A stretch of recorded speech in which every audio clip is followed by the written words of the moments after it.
Here we go. So today I want to talk about possibly the most disturbing scene in an animated feature film ever. Ever. And no, I'm not talking about the time that Mufasa was trampled by the wildebeest, and I'm not talking about the uh, I'm not talking about the opening scene of Up. I'm not talking about the death of Bambi, and or none of those. No, just whatever you're thinking of. It's not that. What I'm talking about involves this guy, which first let me break the ice, I guess, kind of by saying I've already mentioned how much I love Hot Wheels and other similar things. So the idea that I've got these little blind bag miniatures should surprise no one. So let's just get that out of the way. I have multiple addictions. This is one of them, and it just, you know what, simply, you can just get all the way off my back about that. But it involves this guy. If you don't know who this is, I don't know what rock you've been living under. First off, Lightning McQueen was featured Cars trilogy of films now about a kind of a NASCAR homage series, quite frankly. Fun fact about Lightning McQueen is that he was supposed to be a Corvette, but Chevy just kind of wouldn't meet them halfway, and that's why he ended up looking like this instead. But in the third installment of that film franchise, the whole thing centers pretty much on Lightning McQueen having a bit of a career crisis because of the fact that he's on top of the sport. He's the number one guy. I am speed, right? Well, as things do, all things are always in the process of moving forward, developing new technology, and this guy comes along, Jackson Storm, and they don't go too super deep into how new anything is developed, which is probably a good thing. Not good for my mental health, but whatever. In which he's better in every statistic, and you have a little bit of a Space Jam thing of how you're going to overcome the vastly superior opponent, and he goes, and quite frankly, he can't do it. And he has a crisis. He gets a personal trainer, essentially, or kind of a life coach, and goes on this process of self-discovery that, typical animated film trope stuff, right? It's what's on the inside that counts, right?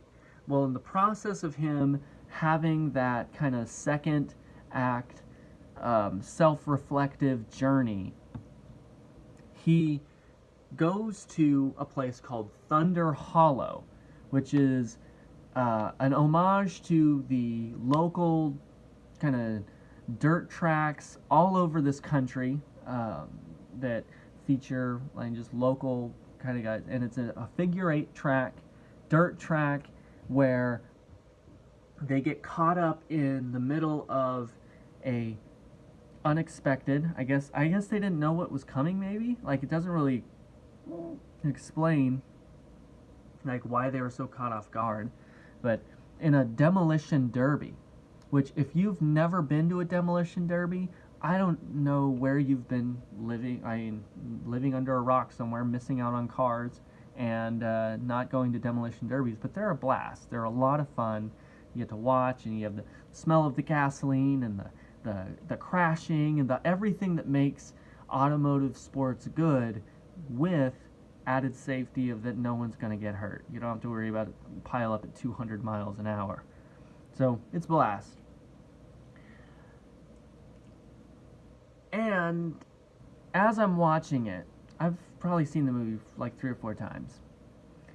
As I was watching it, again, same thing with Turbo. When you know things about sports and about how cars work, um, the kind of the glamour that attracts children to it kind of wears off, and you begin to look at it more in an unfun, ruiny manner, in which you begin to realize that the premise of Cars is like, they say, like, what if Cars had feelings, right? Right? He's got eyes and a face.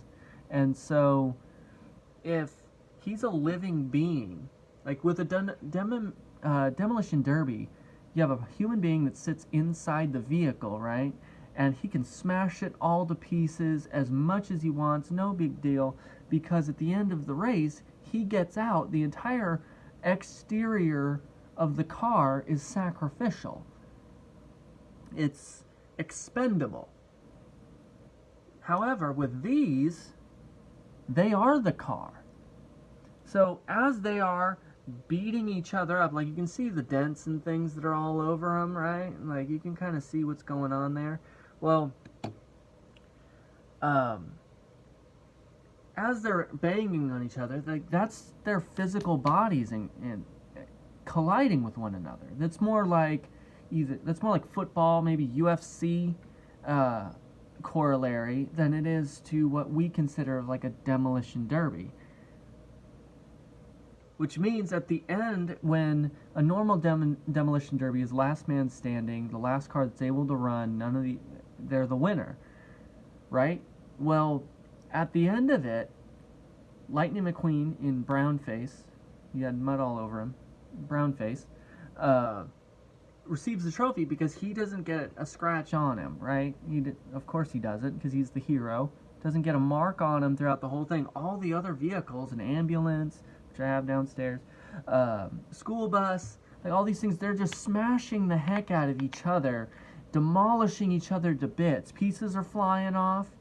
That's them. It's not the expendable exterior the way a demolition derby traditionally would work, right?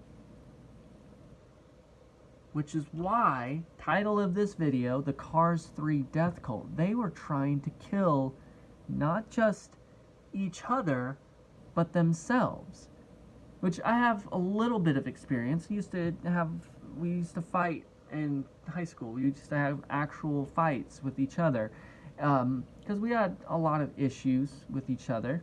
And the thing about like the fights that would happen, it wasn't disagreement, argument, escalation, fight.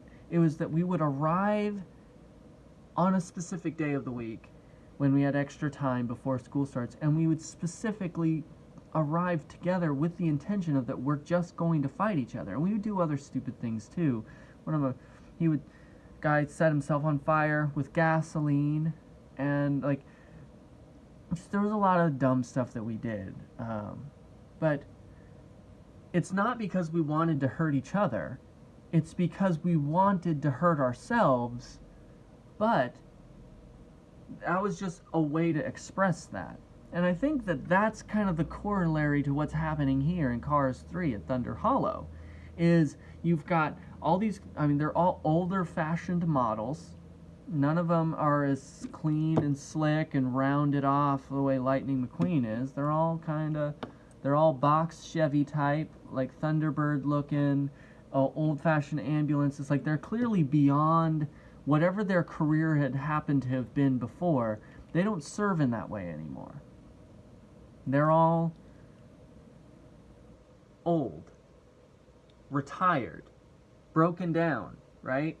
And because they are no longer in service in their capacity, they've lost their will to live. But rather than just take themselves to the junkyard to get crushed, they're doing this. Ramming into each other at full speed, hoping that one of them will just end it all for them. And then they'll go to Cars heaven, maybe. I don't know, what happens? They don't really talk about it super well, because on the one hand, they don't really define, like, if you take a car apart, you take the tires off, You put new tires on. That's kind of like changing shoes, I'd imagine. Not a big deal. But if you take the fenders off, then what? Is that like changing shirts? Is that like taking the sleeves off of a shirt like Bill Belichick? If you take the, like, if you take the engine out and you take the engine block off, is that like removing their heart? Maybe like do a transplant really quick, be fine. Is that what like? It really doesn't do a whole lot. Like, how does that work? Because if it's true that in a demolition derby you can smash in the fenders a little bit, okay, fine. That's just like that's, you can just change those out like clothing, right? It'd be like taking your football pads at the end of a game or whatever, Thursday night on Saturday night. Well, if like where does that stop then? Is it that these are experimenting on each other to see how much damage they can do to each other and still replace it and live?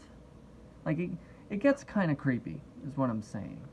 It's disturbing the deeper you go into it.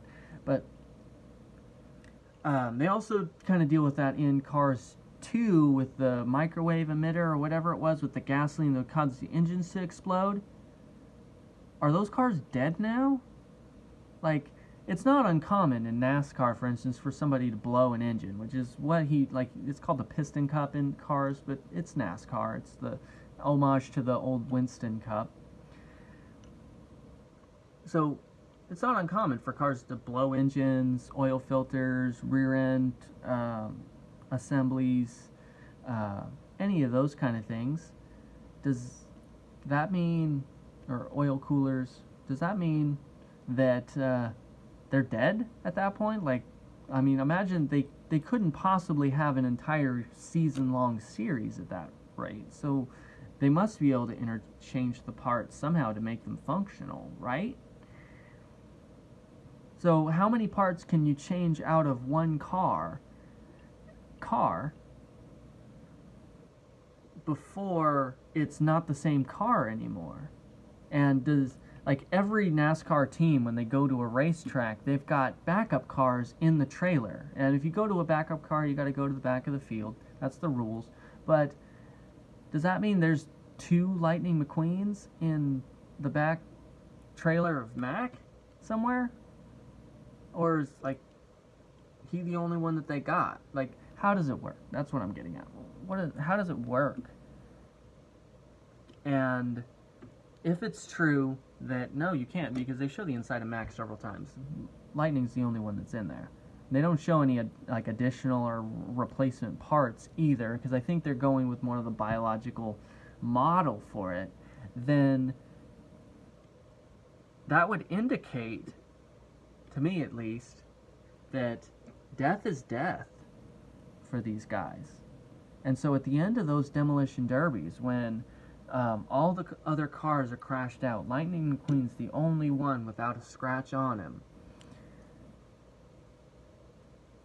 because he didn't get touched, obviously, means that he was just witness to a mass, like a David Koresh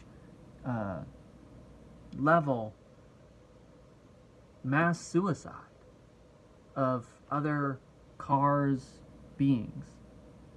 And we witness it as well, but the narrative just keeps on moving, because you can't dwell on that. It's a kid's movie, right?